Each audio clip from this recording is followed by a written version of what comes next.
નમસ્કાર મિત્રો, જય બાબારી। આજે આપણે દિવાળીના તહેવારની વાત કરીશું।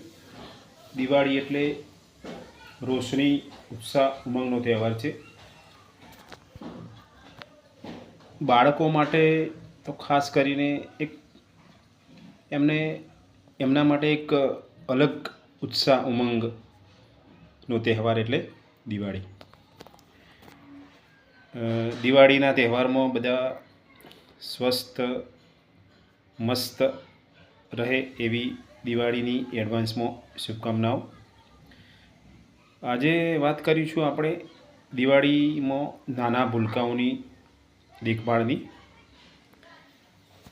દરેકના બાળકો માટે એમના વાલીઓ ફટાકડા લાવે છે। એમાં બાળકોની પસંદગીના ફટાકડા હોય એવું દરેક વાલી ઈચ્છતા હોય છે। એમાં નાના મોટા દરેક પ્રકારના ફટાકડા હોય છે।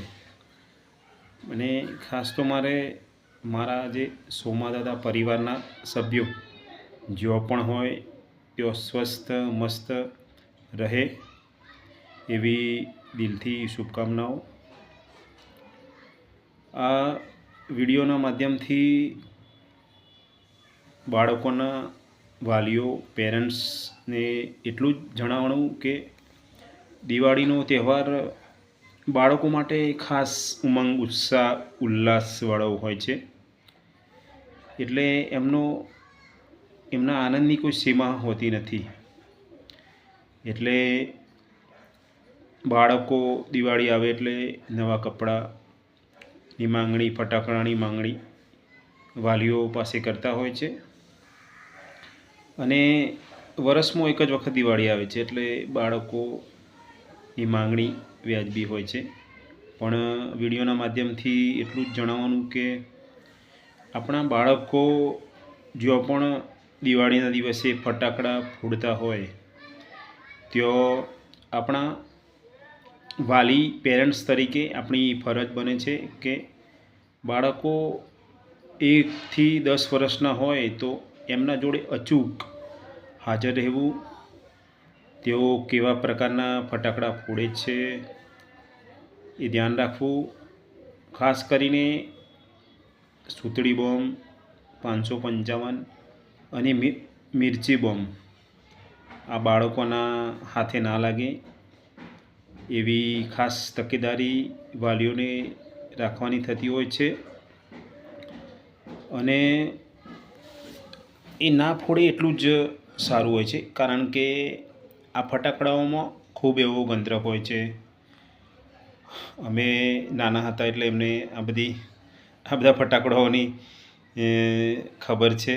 એટલે જે પણ વાલીઓ એમના બાળકોને 555 હોય, સુતળી બોમ્બ હોય, હાલ તો પહેલો 1000 વાર વિચારજો, કારણ કે આ ફટાકડાઓ મોટા પ્રમાણમાં અવાજ સાથે બાળકને નુકસાન કરવાની પૂરેપૂરી ક્ષમતા ધરાવતા હોય છે। એટલે બાળકોના હાથમાં 555 સુતળી બોમ્બ અને એવી કોઈપણ પ્રકારની સામગ્રી ના લઈ ફોડે એવી વાલીઓને મારા તરફથી તકેદારી રાખે એવી ખાસ વિનંતી છે।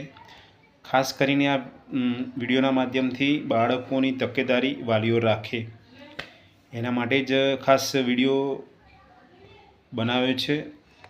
તો પેરેન્ટ્સ વાલીઓને ખાસ અપીલ છે કે એમના બાળકો જ્યાં પણ ફટાકડા ફોડતા હોય ત્યાં પૂરતું ધ્યાન આપે અને ખાસ કરીને તેઓ મોટા ફટાકડા ના ફોડે, કારણ કે ભવિષ્યમાં જો એમને મોટા ફટાકડા ફોડવાથી કદાચ કંઈ ઇન્જરી, આંખની ઇન્જરી અથવા હાથની ઇન્જરી થશે તો બાળકનું ભવિષ્ય કદાચ થોડું મુશ્કેલ અને અંધકારમય પણ બની શકે છે।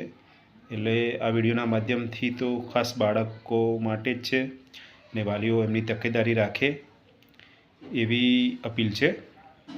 અને દિવાળી બધા શાંતિથી, સુખમય અને સ્વસ્થ રીતે મનાવે એવી દિવાળીની એડવાન્સમાં શુભકામનાઓ. અને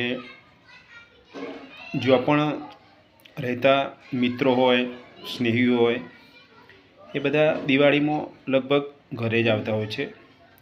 એટલે સ્નેહીઓ, મિત્રો અને સગા સંબંધીઓના બાળકોને પણ આ જ અપીલ છે કે દિવાળીના દિવસે ફટાકડા ફોડતા બાળકોનું ખૂબ ધ્યાન રાખે.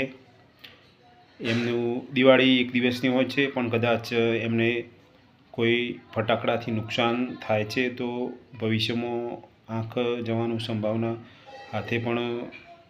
હાથ પણ તકલીફમાં આવી શકે એવી સંભાવના રહેલી છે. તો બાળકોનું ખૂબ ખ્યાલ રાખીએ અને આપણે પોતે પણ સ્વસ્થ મન, તન, ધનથી દિવાળી ઉજવીએ એવી મારી સૌને અપીલ છે. અને આ વિડીયો ગમે હોય તો લાઈક, શેર અને સબસ્ક્રાઈબ જરૂરથી કરી લેજો.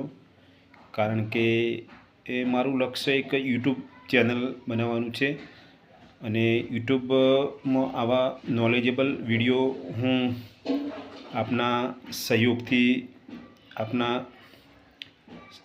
સાથથી બનાવી શકું એવી અપીલ છે. તો વિડીયો ગમે હોય તો શેર, લાઈક અને સબસ્ક્રાઈબ જરૂરથી કરી લેજો. એનાથી મને મોટિવેશન મળે અને હું આવા નોલેજેબલ વિડીયો બનાવી શકું. તો મિત્રો, સ્નેહીઓ અને બધાને મારા જય બાબારી, જય જવાન, જય કિસાન, જય હિન્દ. નમસ્કાર મિત્રો, ધન્યવાદ.